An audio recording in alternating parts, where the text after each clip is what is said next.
Welcome back to another episode of the SBS podcast. Today we've got a very special episode bringing back our first guest since week one's episode with Jonathan Franklin.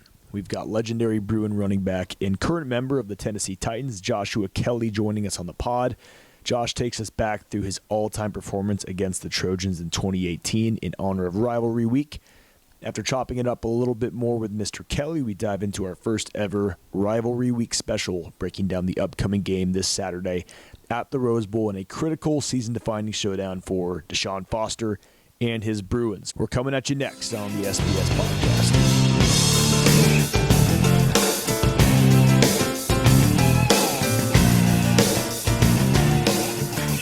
All right, boom. Okay, for this next segment, and it's been how many weeks since our last guest, boys? Is it 10 or 12 weeks now? Yeah, it was the first week of the season, right before the season, right? Yeah, I think that was 0 week, right before Hawaii. So for this next guest, we figured, given the timing, let's stick with another Trojan killer, and at that, one out of the Bruin backfield. So, SBS listeners, let's hear it for freaking Josh Kelley, baby. Let's go. Hey, thank you guys for having me, man. It's a big week. I think I texted you, was it like Friday? I think I was at the Washington game when I texted you. You texted me literally like a Friday. Yeah. Yeah, man, we going through our little Fast Friday deal, practicing. But yeah, I saw it after, and I was like, oh, bet, for sure. Yeah. It even dawned on me that it was SC week coming up. Heck yeah. I knew you'd be fired up to get on. Glad to have you. And Josh, before we dive into it, not only as a thank you gift for coming on the show, but we believe it's somebody's 27th birthday tomorrow. Yep. Oh. Yeah. So, Josh, I'm not sure if you can see it, but we're sending you one of our official SBS hats. So consider yourself initiated to the secret Bruin Society, brother. Hey, thank you. I really appreciate that, man. That's cool that you guys knew that. You know we're doing our research on our guests. Come on. Of course. That's cool, man. I mean, no, this honestly is one of the best weeks of my life. Like that 2018 week, it was actually crazy. Had the game, the birthday. So Everything. when the SC, given the way that game went down in 2018, when SC week rolls around, now we're 6 years removed from that game, which is crazy. That was my senior year. Does it just kind of bring back the vibe of that 2018 week? It's your birthday week. It's SC week. I mean, it's got to be something special. Oh yeah, 100%, man. I always remember that time, man. Like around that time, like 16, 17 through like the 22nd. Usually we're playing SC around then, and my birthday falls around then too. So I think honestly, like this week coming up, probably the best week in college football. You got the rivalry games coming up. You got the implications of who's going to the. I don't think it's championship games next week, but like it's getting closer to that. So it's some big games coming up, man, and it's a big time of the year too. You know, this is like kind of like the last week before people get that Thanksgiving break too. 100%. Is it rivalry week this week? I know that sometimes we don't fall on it. Is UCLA USC in rivalry week this week? Yeah, I think probably with the new conference some realignments, they put them in the second to last week as well. Yeah, I know SC has Notre Dame actually back-to-back with us, which I think is actually pretty rare for them. So hopefully we emotionally drain them this week and they get their asses kicked back-to-back. Exactly. Yeah. Well, Josh, we wanted to go kind of like new employee orientation style rapid-fire icebreaker questions just to get things rolling. So if you don't mind, we're just going to do some 10 quick hitters and answer them on the fly, brother. Go. All right. Favorite food spot in Westwood, and it can't be Wasserman. Man, this was a tough one. BJ, plus we had the Pazuki Tuesday. Yeah, that's no longer. Great. What? Yeah, they closed BJ's Westwood down. Oh, rip. Why? I don't know. I tried going there probably 3 months ago, and it was boarded up. There was nothing there. I was as shocked as anyone. The last time I was at BJ's, it was like kind of during that COVID, like that first season after COVID happened for basketball. Yeah. And me and a few buddies were doing dinner there before a basketball game. We were so hyped to go in, and then we got a text while doing our pre-dinner at BJ's, like the game's been canceled. It's like, oh shit. That's insane, man. Yeah, but the classic Fat Sal's, that place Gucci. Yes.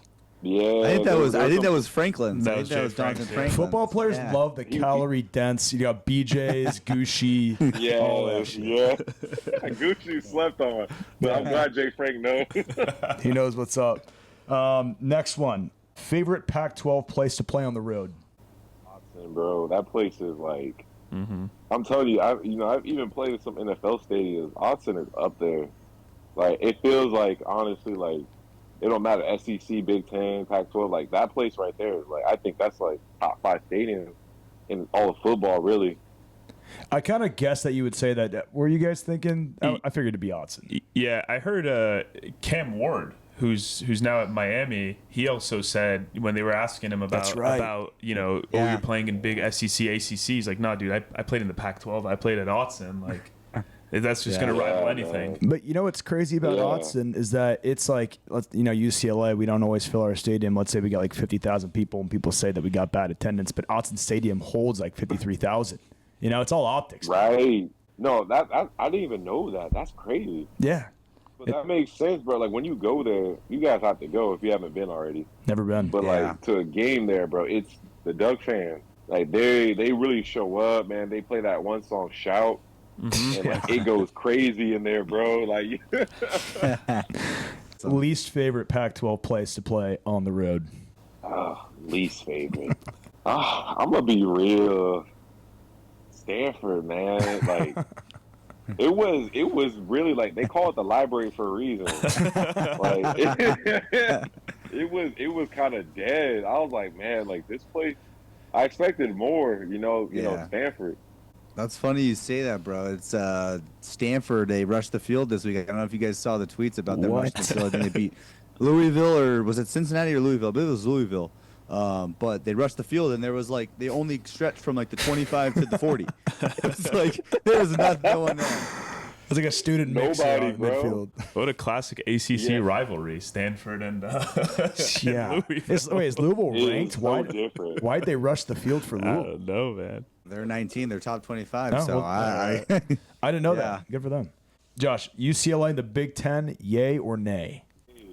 Yay, man. I'm a fan of it. And as you can see, we're getting better playing these schools. And, like, I think, honestly, it's just going to help us get better recruits. It's going to help us also just have, like, a lot more respect. For sure, man. Like, we're in a big conference. Big Ten, honestly, is doing just as good as SEC this year. Facts. So, yeah, you see Oregon. Oregon is number 1 right now. So, give us another few years, we'll be in the mix. Totally. I'd love to hear it. A lot of that momentum going into the next couple of years, I think, rides on this weekend. So I'm glad we're talking about that. Yeah, 100%. Speaking of yay or nay, you were an Under Armour guy during your time at UCLA. So Under Armour, yay or nay? Hey, man, I'm going to be real. Under Armour was dope, but I was hoping you guys asked us about the unis. I always liked the Adidas UCLA unis, bro. Like, there we go. Those were cool. Those were nice, bro. The black socks, the blue and gold, the Adidas cleats, bro. It was. So they were looking clean out there. Because Josh, on your Wikipedia, I'm kind of jumping the gun. This is a question for later on, but on your Wikipedia page, it said that growing up you were a UCLA fan. Wikipedia can sometimes be kind of full of BS. So it sounds like, given like the uniform history, and you got your Mount Rushmore running backs that we're going to get into. So you were a Bruin fan growing up. It sounds like. Bro, so in Lancaster, literally like an hour from LA, it's really a town that's like mostly like UCLA, USC. And like that's probably pretty much all Southern California city. So you kind of get to pick. And for me, my family, we was Bruin fans. So like I had some family go to UCLA. So I went to the games growing up. So I was just around it, bro. And I rep UCLA hard. And you're a good fan because look, I'm 27, so we're the same age. I mean, as of tomorrow. We grew up in a time when, like, if you pick the Bruins, like, you're ride or die. Because we grew up in the Darrell Neuheisel era where, like, we weren't really, like, getting it done. So the fact that you picked it in that era, it shows you were born for this. Exactly, man. We was thugging it out. We had some games where it was tough, man. Like, I was like, dang, like, SC had that streak against us. Mm-hmm. Yeah. But then we came back. But more, we won, like, how many? Three in a row? We won 3 in a row in Moore's first few years, but we ended their streak, actually, a few years prior to that. I don't know if you remember this. 2006, we beat them 13-9 when they were, like, number 2, and we were low-key trash. Yeah. That was big. I remember that, yeah. Josh, next one. Dive or off tackle? Up the gut or to the outside? Hard one, man. I'm going to have to go outside. I mean, like going up the middle. Don't get me wrong, but I really do like wide zone, like these stretch plays. I really do. You know, that is really cool to me. So I'm gonna have to go. It's a hard one though. It's not easy one. I would have to say 60% outside, 40% inside. Your 60-yarder against SC, that was a stretch play. Am I wrong? Yes. I was just about to say, I'm getting flashbacks, bro. Nailed it, the left Ross. side. Okay, Rose Bowl or hypothetical on-campus stadium in Westwood? Man, I'm gonna have to go with the on campus. And I love the Rose Bowl, bro. I love it. Like that, just the stadium, the whole vibe of it, especially those evening kickoffs when the sun settled. It looks nice. I just think it's tough though, like you said, filling it up, man. And like, Yeah. that's the difficult thing, man. If we can just get a stadium closer to the university, we pack that thing out. Yep. It's gonna feel like it's like a home game, bro. And like that matters. Yep. Yeah. It's such a tough like conversation almost for UCLA fans because like we all can acknowledge the issues that we have with the Rose Bowl with the distance and just the mere size of it. It is older. And just how great it would be to have a campus on stadium that's a little bit shrunk and just you can get the students to fill it more. But at the same time, man, like, you know, you grew up a Bruin fan, as did all of us. I still, there's nothing better than like you mentioned, like a 4 p.m. kickoff at the Rose Bowl with the mountains and the weather. Yeah. I mean, it's tough to beat. So that's a tough question. Beautiful, bro. Yeah. Last one, home powder blues or those clean road whites? What are we taking? Definitely the home powder blues, but also the homecoming one. Oh, yes. The new ones. Yeah. Oh, that should have been the question. That was too easy. Home powder blues or the throwbacks, the Beeben throwbacks? Which one? The throwbacks, the ones who work at Iowa. Yeah. Woo, boy, with the black cleats. Did you get a care package? I know. I'm hit a Yeah. I need that, bro. I wish we played in those. I'm like, man, like that looks sweet, like the old powder, like the old classic. I'm like, man, that looks nice. I'm glad we clarified that you did grow up a UCLA fan. So we mentioned that we wanted to do a Mount Rushmore. Let's go 4 spots. Mount Rushmore, UCLA running backs, or if you feel so inclined, any favorites growing up. Let's just get your Mount Rushmore of UCLA football. You can include yourself. Okay. Woo. Mount Rushmore, UCLA back. Foster. Yep. Maurice Jones-Drew. Yes, sir. Nice. Yeah, obviously Jonathan Franklin. Boom. And then the last one, I'm gonna go with Paul Perkins. Yes, sir. He is so underrated. No, he was a dog, man. Because you got to think about it. It was really Franklin holding that thing. And then after Franklin, I want to say it was like Manfro, Jordan James. They was holding it down. And then you got like Paul Perkins, bro. He just really took off, bro. And like honestly, I have a good relationship with him, and he's really cool, bro. So like, you have to give him his love and his flowers for sure. We can all agree with that. Solid list. Sure, you can't argue with that, man. They was toting that pill, winning games. Obviously, you know what Foster and Jones-Drew was doing. So, I mean, and Frank, the all-time leading rusher. Yeah, I mean, it's crazy that when you look at it that way because since I've been born, there really hasn't been. I mean, we've had our ups as a football program, but for a lot of the times we've struggled. But you really can't pick a team where you're like, oh man, those were the dark times of UCLA running backs. Like even in some of like the underperforming teams, UCLA has held it down in the backfield. So you can't really go wrong when putting together a list of 21st century Bruin running backs. No, that's actually real too, bro. There were some dogs. Miles Jack. Yeah, dude. That's a great shout. No, yeah, he's a dog, bro. Both ways, bro. Like I mean, he have like 12 tackles on defense. Going offense, have like 5 carries, rush for like $130. You know we're getting old. I hate to bring it up on the eve of your birthday. I was on TikTok and I saw this one TikTok from this guy saying like, "Oh, you guys talking about Travis Hunter and playing both ways? Let me tell you about Miles Jack for you kids." And he went into the whole UCLA history of him in the Arizona game and becoming the running back. And you've got these comments, dude, from these like broccoli-headed 14-year-olds that are like, Who's this? It's like, dude, that doesn't feel that long ago to me, but these current kids, they don't even know who he was. They don't know. Yeah, they don't. And it's crazy, bro. Like, just watching him, I was like, dang, this dude's he was an athlete.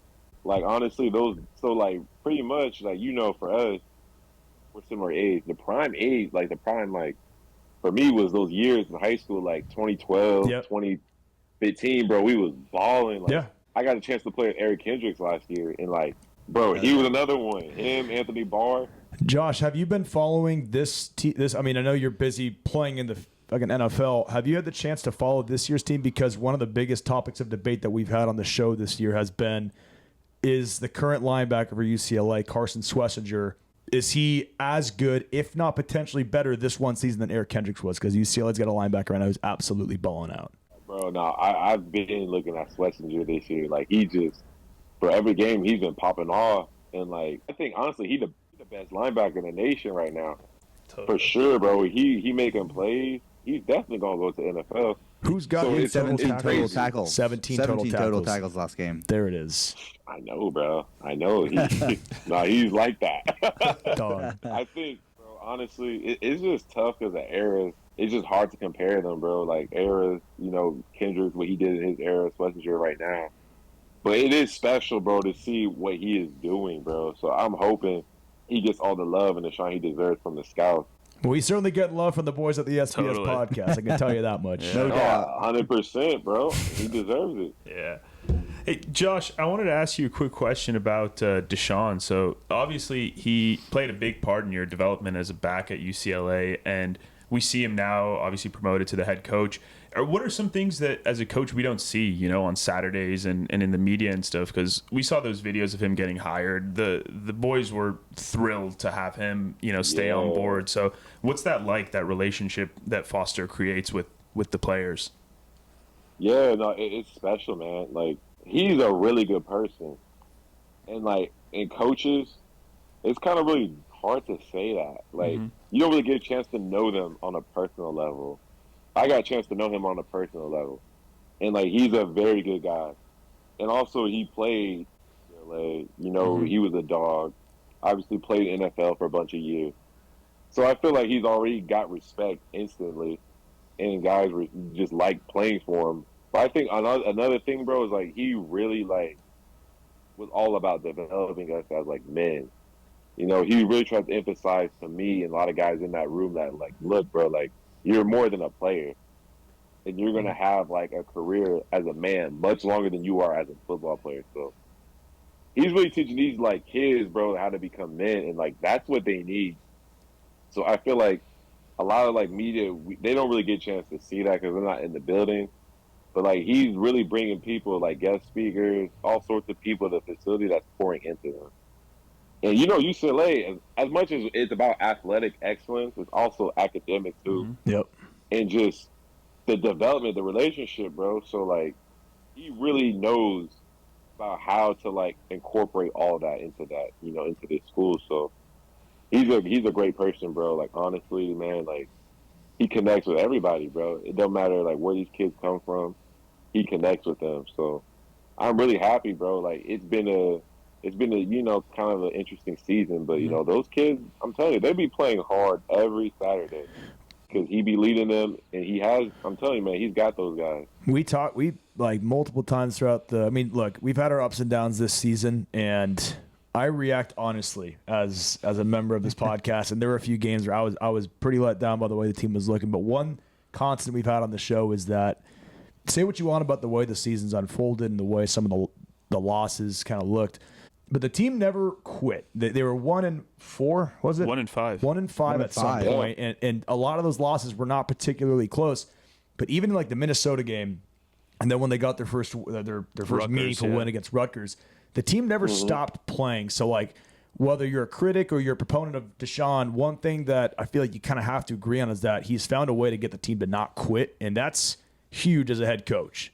So, 100%, 100%, bro, and to that point, when I was a free agent, I was at the facility training. So I was in the building, kind of getting what the vibe was, talking to some of the players. And to your point, those dudes, their positivity, they're optimistic about the season.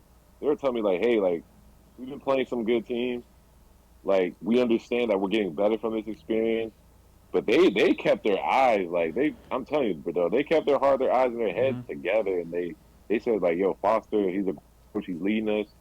He's like, we just got to come out here and make plays, do our job. But to be honest, bro, like, think about it. Indiana's undefeated. It's the dog school. Like, Oregon's the #1 team in the nation. Yep.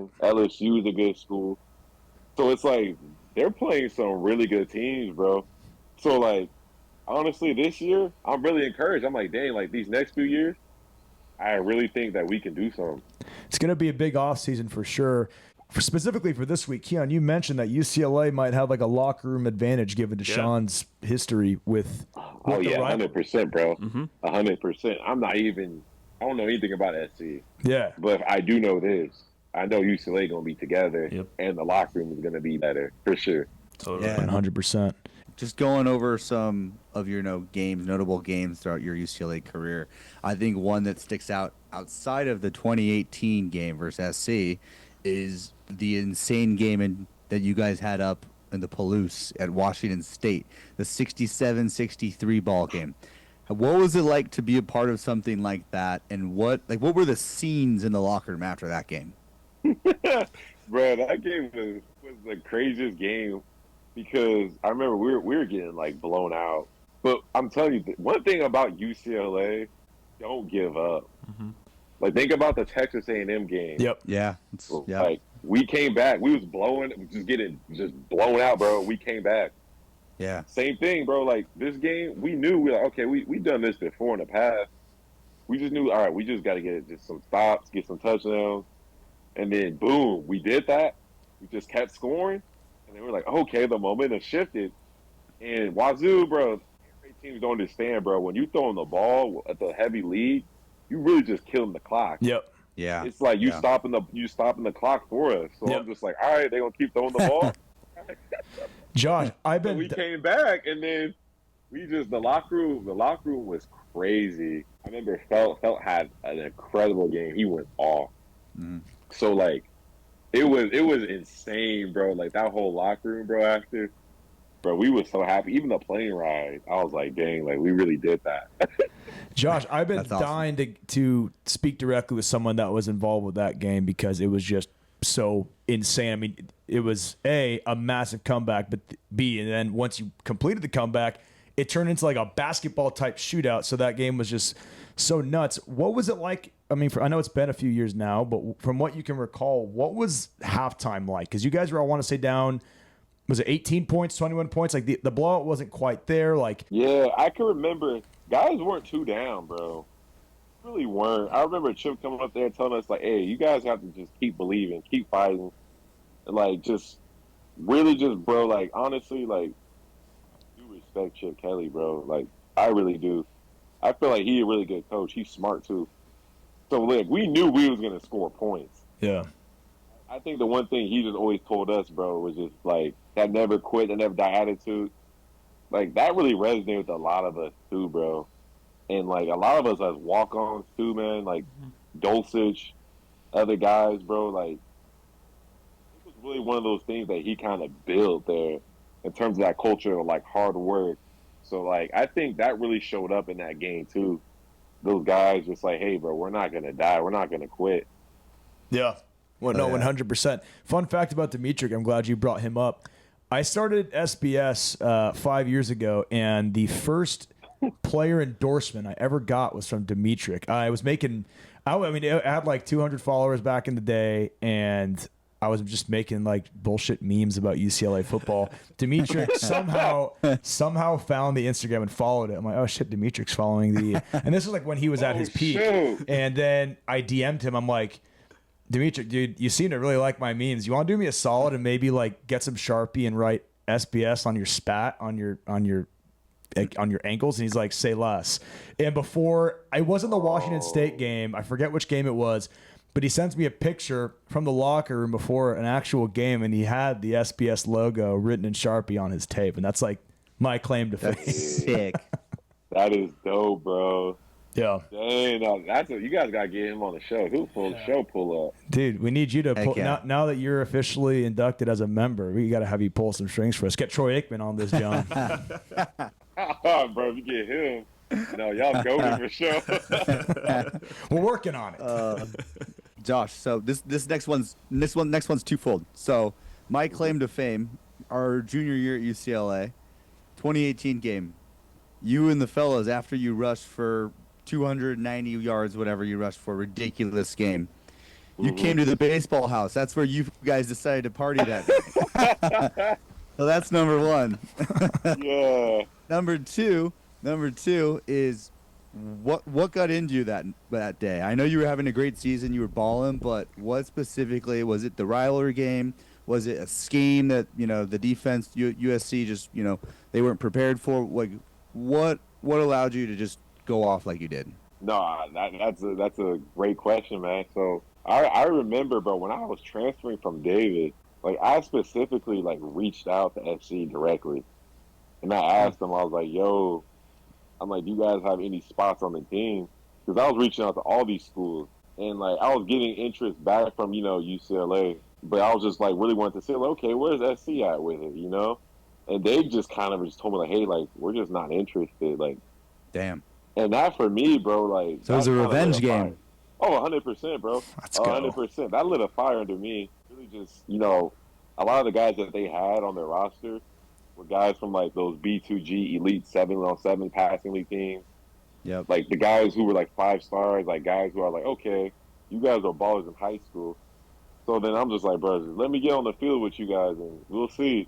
So I remember that season, bro. So that season, 2017, when I got there, I had to sit out because of the whole transfer, the rules. But we played them at the Coliseum.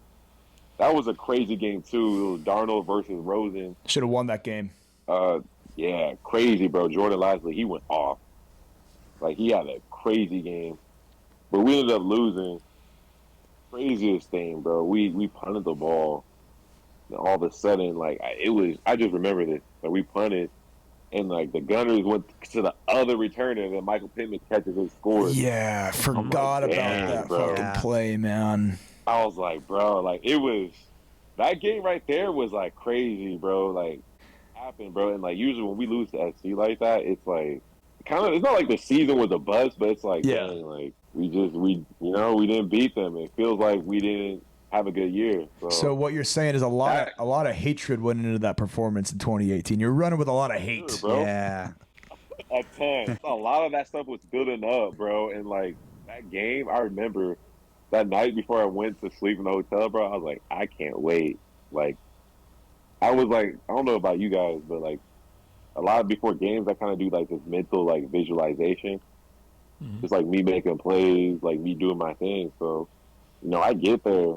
I start going through my mental visualizations, and then, boom, I remember I popped off, like, one run. I should have scored, bro, but they got me. I got to, like, the 3 or something. So then I popped off one. The back, all I need is one explosive. And I'm like, all right, bro, it's going to be a long day for them. That's awesome. So then, as the game went on, I was like, these dudes, they don't want to tackle. I could tell. I was like, they're having a bad year. You can tell they're not together. Like, they're over it. Yeah. So then we just kept pounding and just, man, it was one of those days where you in the zone, bro. It's like when Steph Curry's just in that zone, bro, where he's just shooting, chucking up threes. You carried the ball 40 times that game, bro. I mean, it was like a Steph Curry type shit. How did you go out that night? 40 carries, and then you lots of oxygen. Bro, no, it was crazy because I didn't even know who had 40. That was the crazy thing. I didn't even know. But yeah, to that point afterwards, so my boy Shay, you guys got to get Shay Pitts on. Yeah. Have to, bro. Have to. He's like Mr. UCLA. Big time. His dad, Yeah, no, 100%. So you guys have to get him on. So he's like, yo, we got to pull up tonight. So he's like, we got to. So then he was like, I was like, all right, bro. Like, I'm sore. I'm tired. He's like, oh, you got to show face, bro. We beat SC. I was like, he right. Like, we beat them. Like, come on, Westwood's always gonna be in a good time when we beat them. Yeah, so. yeah. No, it was funny that night. I think you might know my buddy Jaron Silver from the baseball team. Yeah. And Jaron texted me. He's like, "Yo, Josh Kelley wants to come over. Give him your number. Here's his number. You text him, tell him when to pull up." I'm like, "Dog, this is sick." And then the rumor has it that there were actually USC football players at that party that night. Yeah. So we beat them. We beat them, and they pulled up to our party. The monopoly was on. Josh, I wanted to ask because you're kind of regarded both at UCLA, and then I remember because I follow Chargers social media. Everywhere you go, you're kind of regarded as like the friendliest dude in like the program or franchise history. Given what you went into that game with kind of that chip on your shoulder, Do you chirp ever in between plays, or maybe that game specifically? Was there any yapping going on in between plays? Man, so that's funny. That game was straight business, like honestly. But in general, though, there is some chirping. Like it's really like friendly banter. It's like friendly. Like, all right, you got me, but I'm coming back, and I'm gonna like. It's like friendly jab. Okay. And like some dudes go along with it, and then you got some dudes who really just want to like really try to get into your head. But you know me, it don't really work. Mm-hmm. Yeah. Like, like for me, it's like you're not gonna say anything that's really gonna like phase me, really. Yeah. But yeah, man, like I think for me, I think it's just all fun and games, bro. Honestly. I love it. That's exactly what I thought you would say. I just like I can't see you being like, oh, dude, I was just telling them to go fuck themselves the whole game. I hate it. Like, just going for the jugular. Not in your DNA. No. Josh, I know you're a friendly guy because we actually surprisingly go way back, dude. I was a cashier at the Ackerman Market on campus, and one time you like bought, I don't know, like a sandwich or something, and I asked you if you wanted to have your Bruin card scanned for points, and you were like, sure, bro. And I'm like, this guy's the fucking homie. And it was a successful transaction. What? And, dude, you and I have been homies ever since. Crazy, bro. That's wild. Bro, I used to be in Ackerman all the time, bro. And the funny thing, too, like the Panda, the Jamba Juice, bro, like we would be up there because I think in our Bruin cards, we would just swipe. Oh, yeah. I'm just like, damn, we got $150 in a week? Use it. Crazy, bro. But, hey, like, UCLA is a cool place, bro. Ain't nothing like it. Yep. It's also a place where you can get fat real easily because, Josh, I was on the track team my first couple of years in Westwood. And, you're an athlete. You're working out every day, although you do get kind of this, like, sense of, like, money doesn't exist, and I have this magic card that just gets me food. Now you remove track from that equation, and then you just have Ross blossoming to 200 and something pounds, and I'm only 5'10", so you do the math. That's crazy, bro. Nah, honestly, I'm trying to think about the track. What years did you run track again? 2015, 2016. Okay, so that was before I got there. Because we had some players kind of try to do both. We had Eldridge Massington did, I want to say he did maybe some field events. And then we had Kenny Walker, I believe, helped us out a bit in some relays. And who was a third that you would know? There were a handful, to your point.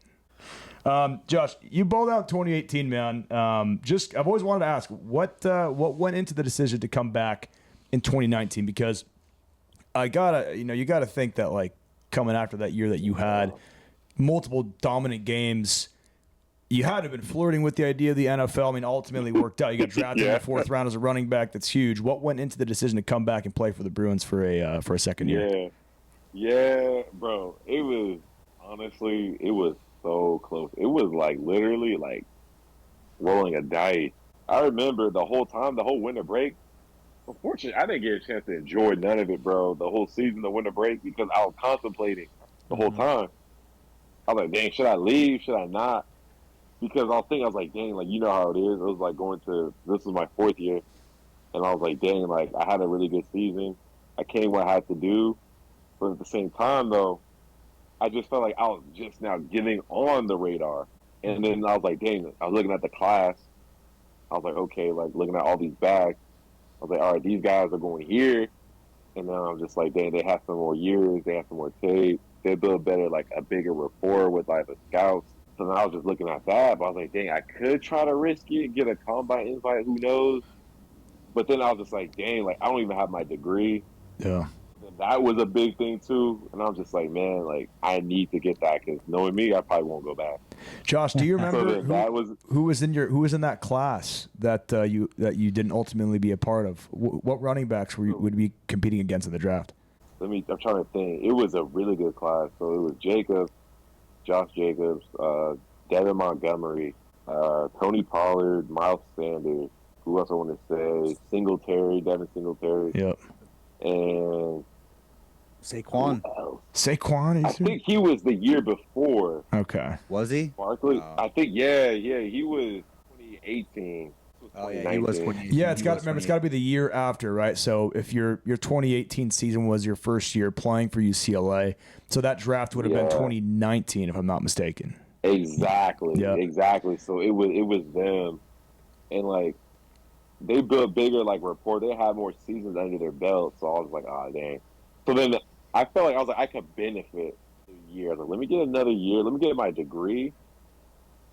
And then, because I remember I was with my family too, we had to like literally pray about it for real. Like we have to like do all these things, bro, because I couldn't just like, all right, I can't just think about what I want in this moment. I got to think about the long term. So yeah, no, shout out and praise God, man, and my family for coming through because, bro, I ended up coming back season, met my wife, crazy.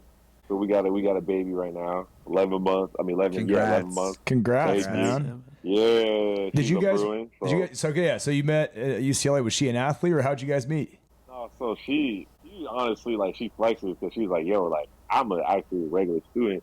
She's like, I had to get in through grades, which is hard though, bro. UCLA the most applied to school. Yep. So like that's difficult. So yeah, I met her because a good friend of mine, Austin Roberts, he played on the team. Yep.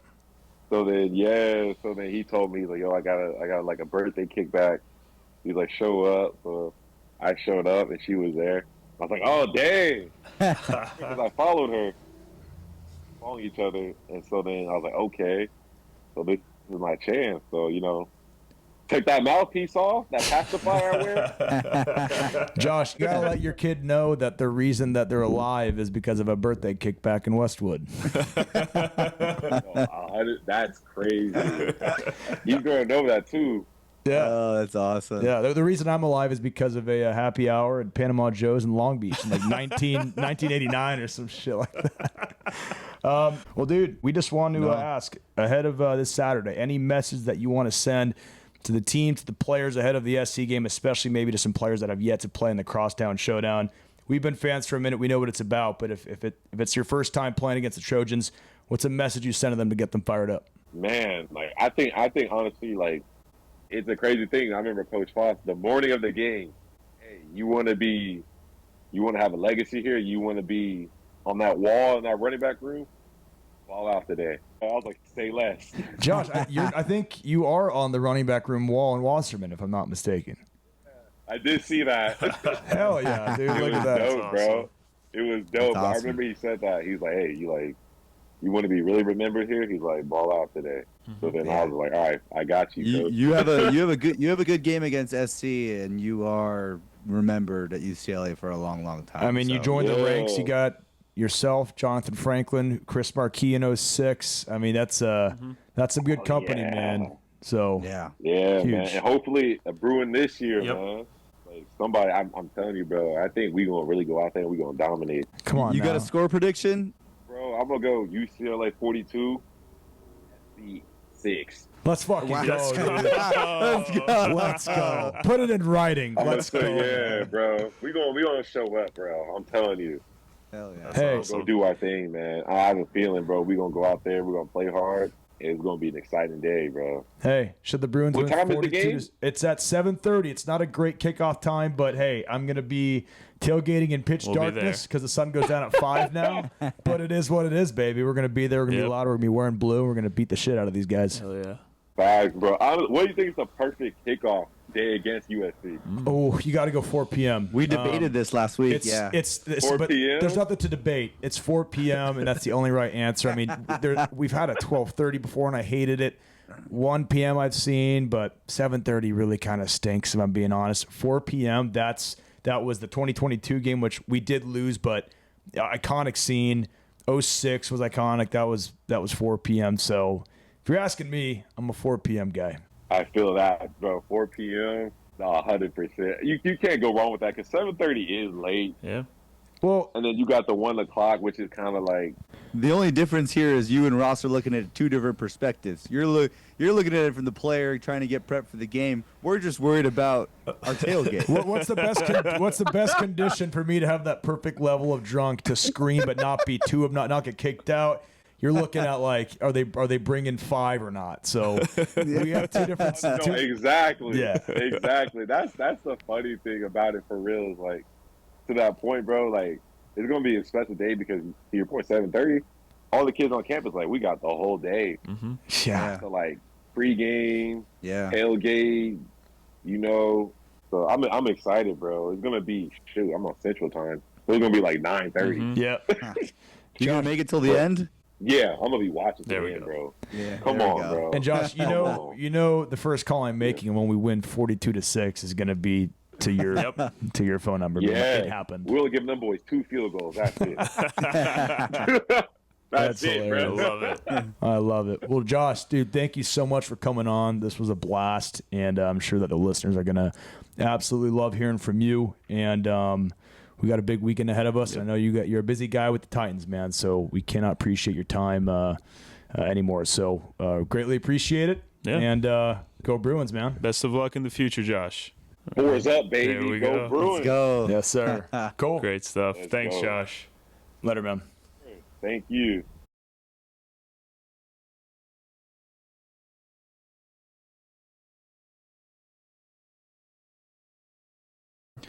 All right. We hope you guys enjoyed that. We are now going back to our regularly scheduled yapping. Yeah, shout out to Josh Kelley for coming on. Big thanks to him. He was the man. Yeah. He was hilarious. Man. Going back to quick hitters, the normal version, we've got UCLA alumni Dave Roberts to be recognized at the UCLA USC game. Honestly, I think that is such a genius move by UCLA because you kind of like checkmate USC fans there because assuming 90% of them are Dodger fans, like, well, are you not going to stand and clap for our alumni?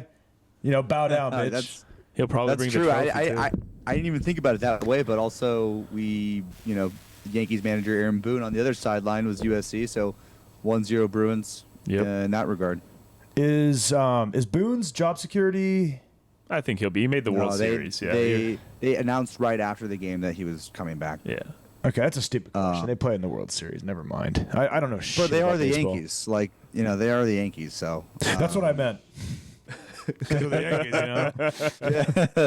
I think that's all we got for miscellaneous. No, sorry. Okay. Next, 12:30 p.m. kickoff announced for Fresno State.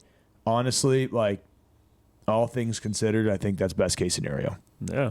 I mean, it's not going to be hot. It's going to be in the end of November. Like, it's good. I'm totally good with that. I would have preferred that for USC. I think November 7:30 games. They're cold. They're so dark. The tailgates are very dark. The only redeeming factor about 7:30 November games is that the dewy grass. Well, the dewy grass. But no, more importantly, if you guys haven't had the chance to walk around Lot H or even the golf course before the game, once the sun goes down, some of the more hardcore tailgaters get so creative with their light setups. I mean, you've got homemade UCLA lamps, helmet lamps, Christmas lights and all the easy ups. That's cool. I think for the USC game, if you're planning on going down to the Rose Bowl, if you're going to the game and not already tailgating, just get there a little earlier and check out the scene because it's actually a great time if you're around the right tailgates. 12:30 kickoff. I'm excited about it because it's not going to be cold, but also I've been kind of longing for at least one breakfast tailgate this year. We get there at 6. It's a good time. Get the griddle going. That'll be nice. Must-win game. We got to beat Fresno State. We just have to. I just want to be able to say that I've lived to see UCLA beat Fresno State. Take down the mighty Bulldogs. No, really. That's fucking kryptonite. Or the Fresno State Bulldogs from Bakersfield. Yeah. All we right. have the. Also, I've got one more thing I want to mention. Tom Herman being fired from Florida Atlantic. Is it FAU? Yeah, Florida the Atlantic? owl thing. Yeah, he's out at FAU. Dude, when he was hired at Texas, what was he? He was probably close to 40 years old at that point. I thought he was just the next, he was the next guy. And it's been a while since we've seen a guy fall out of the ranks as drastically as he has. I didn't think the firing at Texas was fully justified because he never lost a bowl game and had never a disaster of a year, but clearly they made the right choice because now what's his next move? An analyst? I mean, where do you go? Did you guys see the trend of all FBS and FCS schools with the mascot of an owl have fired their coach this season? Oh, I know because, my roommate Gio, his former coach, because Gio played 3 years at UCLA, 4 years at UCLA, and then he transferred as a graduate to play fullback at Rice, and he was a little bummed when his guy got canned. And then there's Florida Atlantic. Who else is there? Oh, Temple? Temple. There's a couple of FCS schools as well. Oh, so that's some pretty analytical whoa. shit. Yeah. Keon. So if you were a head coach of a team with a mascot of an owl, it's a tough year. You've got some like high school coach Yeah. that's like making like $15 a game, sweating it out. It's like, come on, buck the trend. Yeah. All right. But Tom Herman and Signetti going opposite directions. You see that? Signetti with the extension. I mean, well deserved. It's like it was a crazy extension too. Yeah. You know what? Hey, my first meet ride was on Kurt Signetti, and I still am super high on him.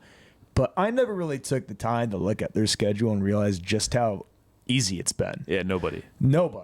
Not to shit on our own program, but they played nobody. So, but at this point of the season, there's something to be said about being 10-0. No, he like is. there's so many. I was going to say spots that. where I don't want. Yes, obviously, he's doing a very good job. Indiana, with any schedule prior to Kurt Signetti, would be a 4-3 win program. So it's still remarkable, but I feel like before I peep that schedule, I'm like, this guy's literally the next Nick Saban. But I think let's give it a full off season. See them with this Saturday. We'll find out this Saturday. But they had to do something to keep him. Like you finished 10-0 with, or even 10-1 or 11-1 with a bowl game with making the playoffs with Indiana. You're going to get poached from some big school 100%. That's going to give you a fat contract. So if Indiana didn't give him that extension, he's not there next year. You know? Yeah. Well, now who's the next like most poachable coach? Are we thinking, was it Dillingham in Arizona State? He's doing a great job. I think he's primed to get picked up by somebody. I mean, who would? Could you imagine that? Coach dude? Prime. I would. he's going to go to the Cowboys, I think.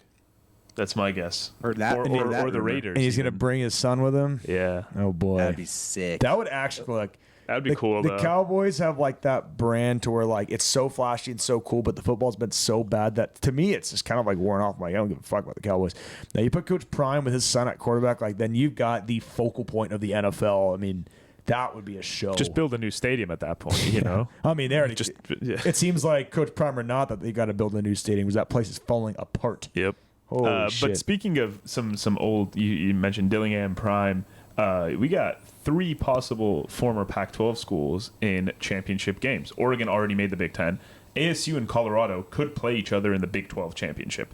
So, all this fake narrative that's been going on for so long that the Pac-12 is a soft conference. We went into their conferences and we beat them up. And I'm saying this as a collective Pac-12. It's crazy that Utah is kind of like the one program that's true. Yeah. Regressed. Yeah, like they're a big disappointment over there. But no, to your point, like that goes to show like was the Pac-12 like sneaky good and would eat each other Nobody up? watched us. And then by the end of the season, like they would just kind of shit the bed against other conferences because it was end of season. I don't know, but no, it's huge seeing them now kill in other conferences. It's kind of putting that narrative to bed. Ben Bolch has been on an absolute heater on Twitter, and he's going to start us off on Talking Tweets. He goes, there won't be much to discuss for anyone tracking UCLA's new basketball recruits because there aren't any. For the first time in at least a quarter of a century, the Bruins aren't expected to land anyone during the early signing period. Okay, I have admittedly not been following this offseason recruiting cycle. Is this by design? Is this another loose wheel on the basketball program? What's going on? Basketball recruiting is a lot different than any other type of recruiting, I will say. Obviously, we lost I'm blanking on his name, but the Harvard Westlake recruit was signed Kamenya to Duke. But realistically, we just hit the portal very hard. We brought in 3 freshmen last year. Typical class, when you are low on numbers, a lot of the guys on this year's team will return next year.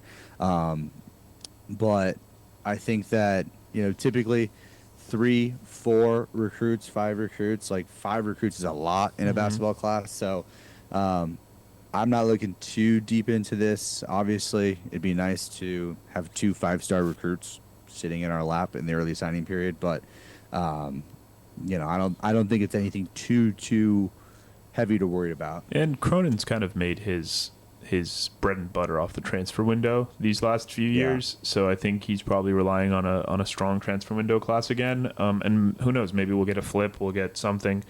in the late window. Has it been bread and butter, or has it kind of been? I mean, Juzang was a transfer. Okay. Juzang. Granted, who else? I mean, most of the teams. Most teams last year. Yeah, last year. Last year was mostly freshmen. You brought in all those Euros. You brought in Brandon Williams. You brought in Devin Williams. Miles Johnson.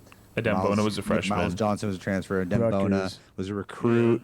But I will say that most of the guys that he brought in this year, they're not NBA guys unless they really build into them. So I think a lot of the core, I think Kobe Johnson, I believe, is a senior, but a lot of the guys that are on the team this year, I expect to be in Westwood again next year. So I don't think it's a need for huge numbers to be in Westwood for next year as a freshman or for the freshman class.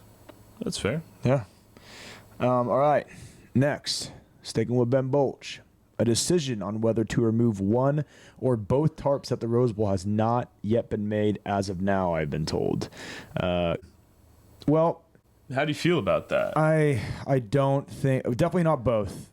It's just, they're not, I mean, you go back to 2018, which is when the most comparable game to when both programs, it was as low profile of a crosstown game as we've seen. That's, comparable to this one. So if you're going to take one off, I mean, we took one off for Colorado and that looked pretty good. I feel like we could replicate that.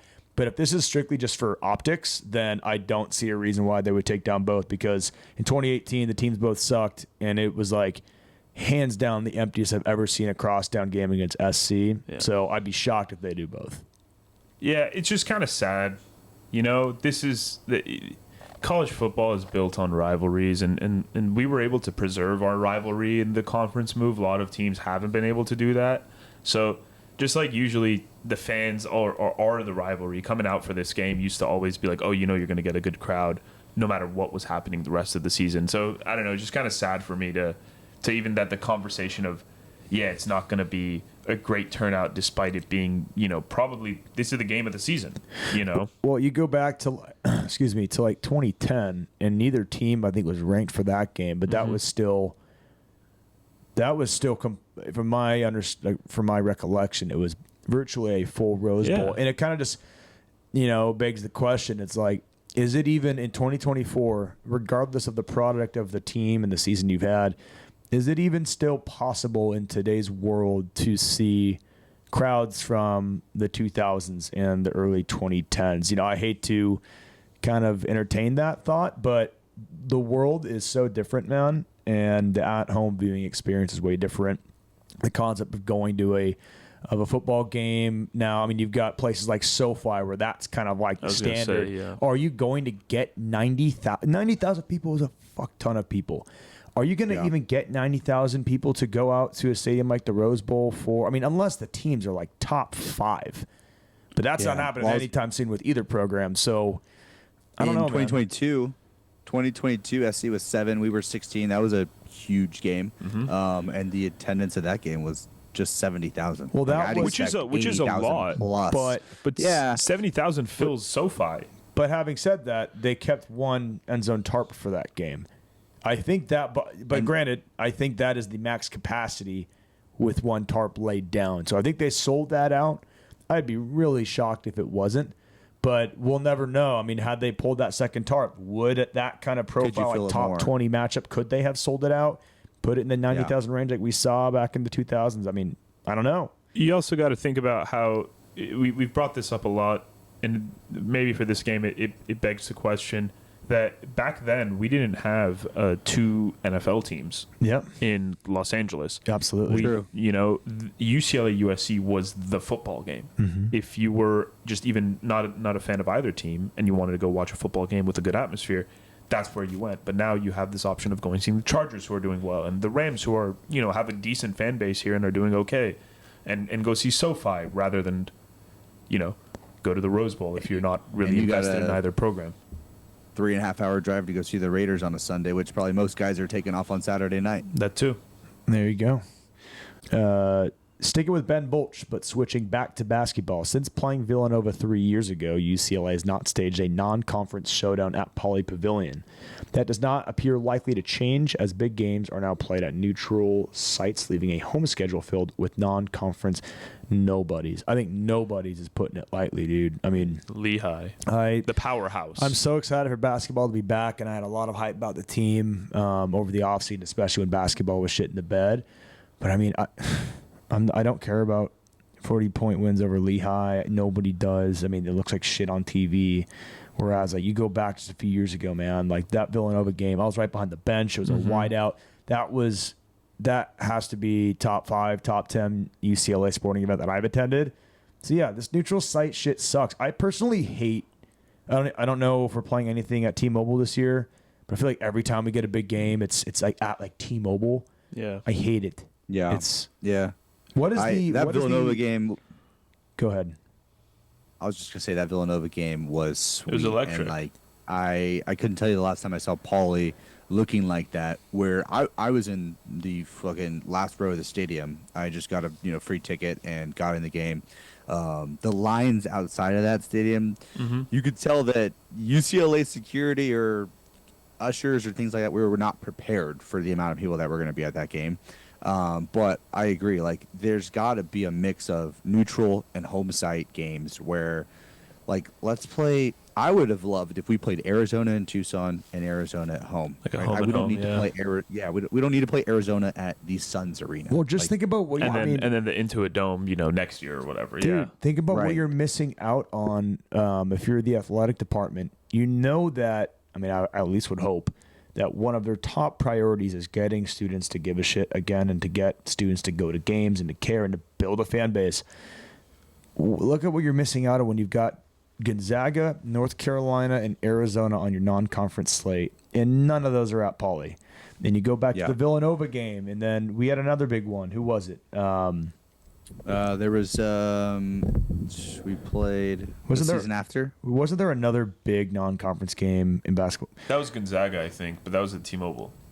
Well, anyways, but I want to just say one thing. It's not like a lot of these other programs are also doing crazy non-conference games at their home stadiums. They're also doing we're playing North Carolina. Yep. We're not going to Chapel Hill. We're going to MSG. We're playing. You know what I'm saying? It's a problem for everybody. I'm saying, given the state of the UCLA fan apathy, it hits them disproportionately hard because I think North Carolina's filling their student section no matter what.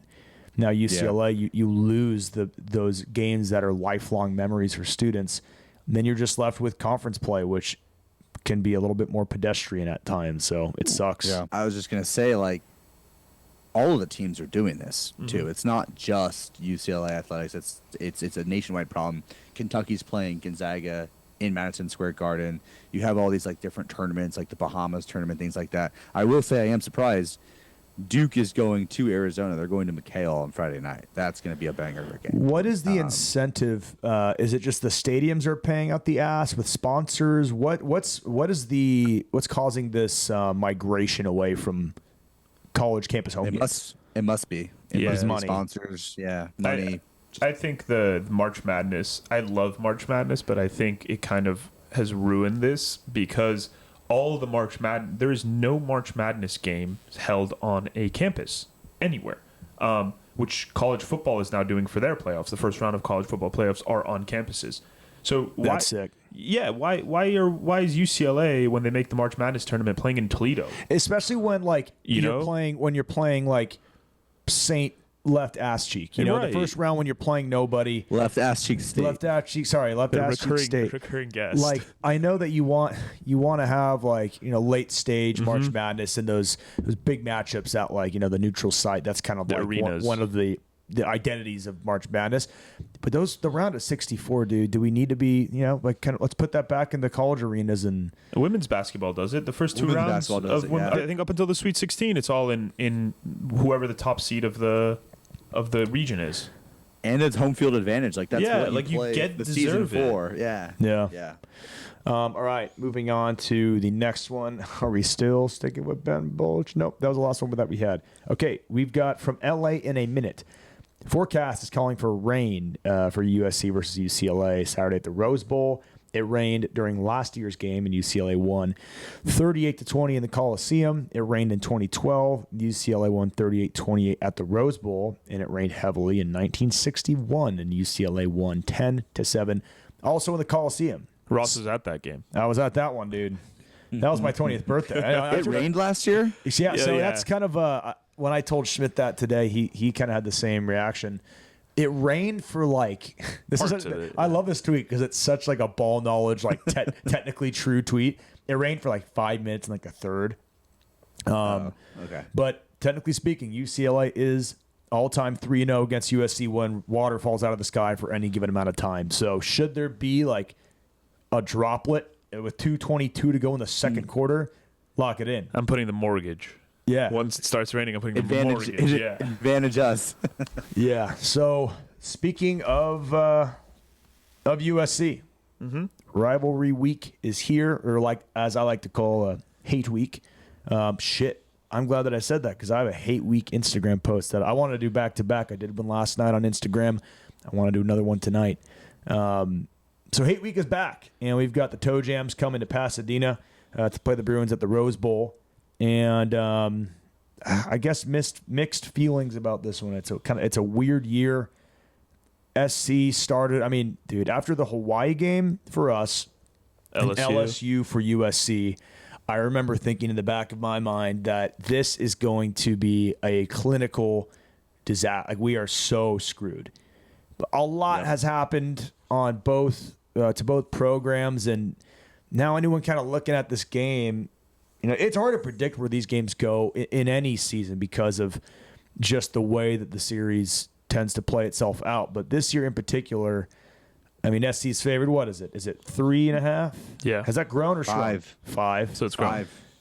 I wonder if people are looking more. Opened at No. We're way off. It opened at 5, and now it's down to 4.5. Okay. You're way off. Okay, so it's shrinking. I was almost, because the more I thought about this game, dude, and like looking back at what happened against Washington and namely to the offensive line, I hate. I mean, it had that not happened and we hadn't lost, who'd we lose? Nicky Prongos is out at like left the entire tackle, left side, and then so Spencer Holstead. I think so. So had that not been the case for this game, I would put money on the Bruins money line for that. But I'll still probably do that. But I mean, Bet I with feel the heart. But what has gotten UCLA this like kind of before the Washington game kind of squandered at least part of it.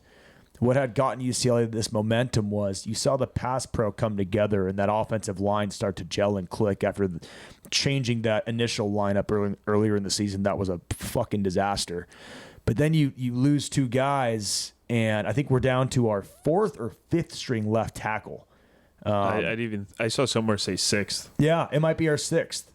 So it's we were just talking about with Josh Kelley how important it is to have a run game, but more importantly, win the game in the trenches. So having those two linemen down, it doesn't hype me up for this game by any means. Yeah, I want to first say I kicked off hate week. I was at Trader Joe's doing my weekly grocery shopping. I saw a toddler wearing a USC shirt. I hit him with the upside down "Fight On" sign. Just gotta let. What was his reaction? Yeah, he just did. I don't think he knew what I was doing, but just gotta let these kids know. Just gotta let the kids know what it's all about. But it's a rivalry game, you know. I think so much of the analytics, the talent and stuff like that could get skewed when it's a rivalry game because there's so much emotion that goes into it. You're right, everything about the O-line, that was the biggest glaring issue in the Washington game. It was like a revolving door of defensive linemen and linebackers getting through. But kind of to what we spoke about with Josh, that Deshaun is going to fire these guys up, and if it is a matter of let's play one half of really, really good football and spend the other half just defending our ass, it might be. Dude, but I that point you brought up, I'm really glad you did, because I'm surprisingly hadn't thought about it that way. Like, oftentimes, especially in these stupid years when both teams suck, it comes down to who gets more up for the game and who is respecting the rivalry more. and playing the game like it should, especially in this day and age, dude, when, I mean, you saw what happened last year. You get two of our guys in our secondary leave to go play for USC. Most of these guys, man, are paid mercenaries. They don't give a shit about this crosstown series. They didn't grow up with it. They didn't come in as freshmen, so a lot of the times it's their first time playing in the game, and next year they won't be playing in the game, so they don't care.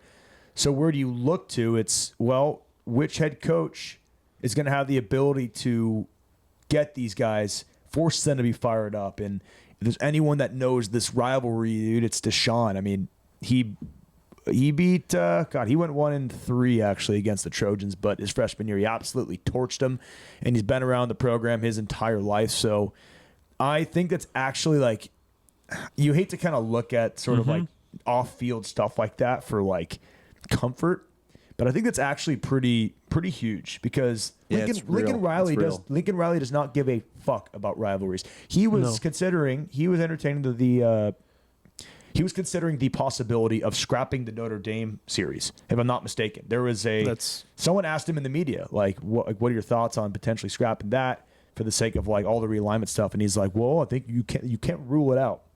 Something along those lines.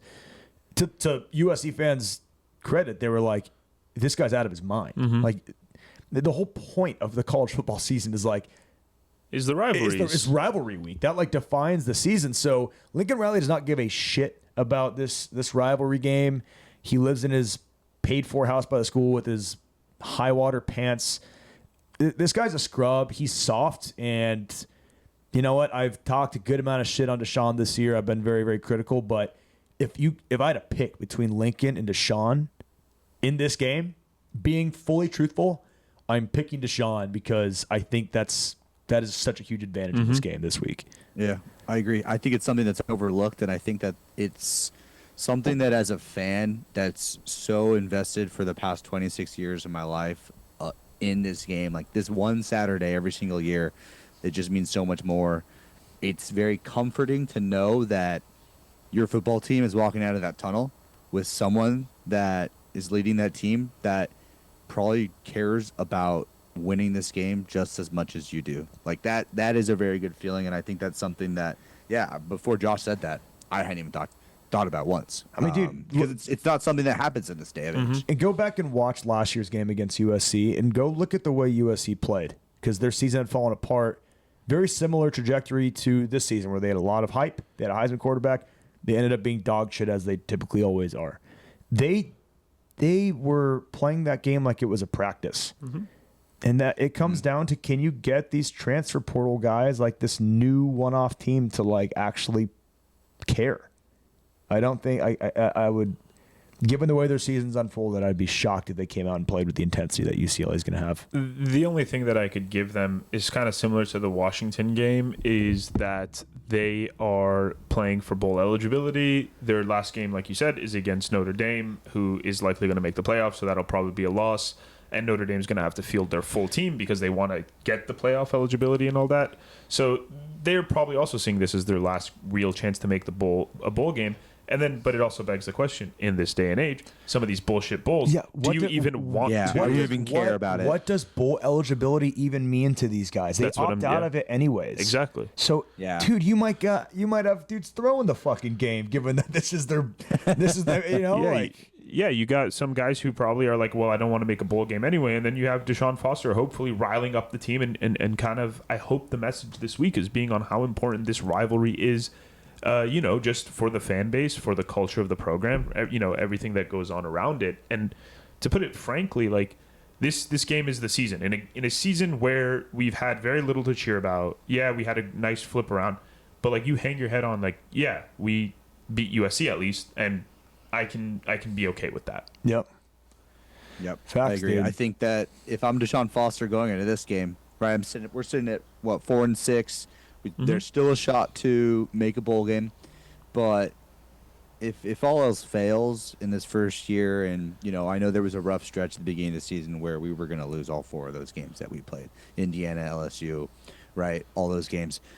But if you could come out here in your first year, beat Lincoln Riley and beat SC, I think that's big for Deshaun Foster, and just like his confidence of just what he did as a job in his first year. Well, dude, you could argue that beating USC in Chip Kelly's first year, he went into that game with, excuse me, he went into that game with 2 wins. Yeah. And SC was shitty. We were shitty.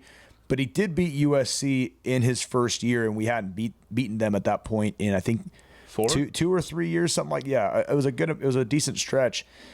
That game basically like earned Chip that 1 year freebie. He probably was already going to get one because he had like the name reputation.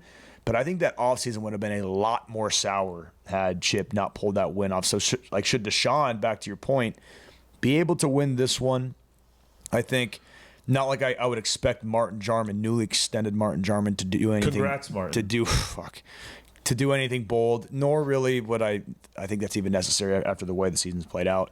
But I mean, you beat SC this year, and I think that Deshaun's got a much more comfortable offseason, which I think for him is a big thing. I think that's, confidence for him is probably huge. And you're battling USC for the recruits, right? So sure, we've start the season 1-5, but to turn 1-5 into 6-6 with a win over your rival, that's going to give you momentum in recruiting in the transfer portal. Because things happen in September, but what people really remember is the end of the season when they're about to be recruited. Yep, absolutely.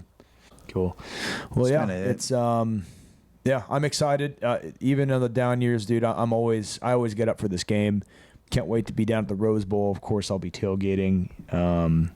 If you're a listener and you see an SBS flag at a tailgate, please come over and let's drink a beer, because I'm never missing a USC game as long as I'm alive. And we've never lost a tailgate. Never lost one, dude. All right, we're going to close this episode with Gettin Parlayed, as we always do. What was our record last We week? were 1-2 last week. 1-2. And the Who's one riding that high, boys? was Kyle, who is on maybe like a 6-week streak right now. Wow. I think I'm 6-6. I think I am the Bruins. Kyle, you should start your own segment, bro. Like, you'll have Kyle's one-off pick, and then you'll do Gettin Parlayed with our loser asses. It's not that hard. It's gonna be Coach Prime. I actually was doing some research on just what Colorado was against the spread this year. 8-2 against the spread. Yeah, that's incredible. And 6 of those weeks were Kyle. All right. Well, genius, start us off. Colorado, whatever their spread is, just take it. No, they're playing Kansas. It's -2.5. A field goal? Hell yeah. And I was thinking that's for the Jayhawks. I think the Jayhawks are. I saw their record. Wasn't that great? But but they're also playing, Colorado. Travis Hunter bidding for a Heisman. Shador trying to go to the Raiders. No, I like it. There, Yeah. 2.5. Come on, take it. I hyped up Georgia Tech big time on our first episode, and I haven't mentioned Week them 0. since, which is kind of fraudulent of me. Haynes King, I still love. He still reminds me of Patrick Allen. I still think he's a tall, lanky. Haynes King meat writer episode. There we go. That is such a the meat writer of the week is Ross with Haynes King. I feel like a lot of things have been said about Haynes King, the Georgia Tech quarterback, and not one of them ever being who's meat writing him. But anyways, Georgia Tech, they're hosting NC State, I want to say. They're -9. And I want to show that the Yellow Jackets, they are the Yellow Jackets, right? They're such an obscure Power 4 team. Like, you never really hear about Georgia Tech. Anyways, they're playing on Thursday night, so I want all eyes to be on my pick this week. Immediately. Yeah. Immediately as Amazon this episode Prime comes out, Yeah, so this episode airs on Thursday morning, so you're going to go straight to your bookie and lock that in. Give me the Jackets -9. Okay. I guess I will close it off. We talked a little bit about Indiana coming off the interview with Josh Kelley. They are 2 touchdown dogs against Ohio State. Wow. And I think they will lose, but I think 2 touchdowns is an absurd amount. They're a good coach team, so I'm going to take the Indiana Hoosiers +14.5. I cannot wait. We're going to learn so much that game. I mean, you got to ride with the Hoosiers beating Blimp Kelly. 2 touchdowns is crazy. I mean, you got to for the number 5 team in the country. That would be insane. If Indiana beats Ohio State, that is going to be headline that. Then you're that's actually ridiculous. Then it's actually time to start talking about Kurt Signetti. But okay, just how fucking good is this guy? If he picks a 4-win Indiana program, and then he does what he's done, beats Ohio State, then like, okay, this guy might actually be like have one of the most wasted careers of all time. He's 63 and he's just now coming onto the scene as like the best head coach currently in college football if he can pull that shit off.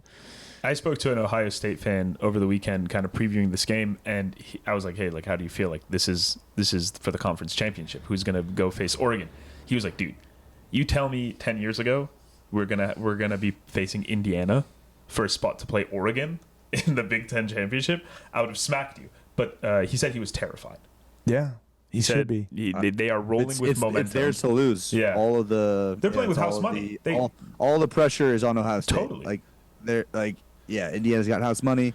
No one's expecting them to go in. I mean, fucking Vegas has a 14-point dog. That's ridiculous. Curtis Rourke, the Indiana quarterback, is the number 4 Vegas favorite for the Heisman after Travis Hunter, Ashton Genty, and Cam Ward. Crazy. And he reigns from the Ohio University Wildcats. Some action, yeah. Yeah, I love it, man. It's going to be an exciting weekend across all fronts. And as always, thank you guys for tuning in. We hope you enjoyed Josh. We hope you enjoyed us.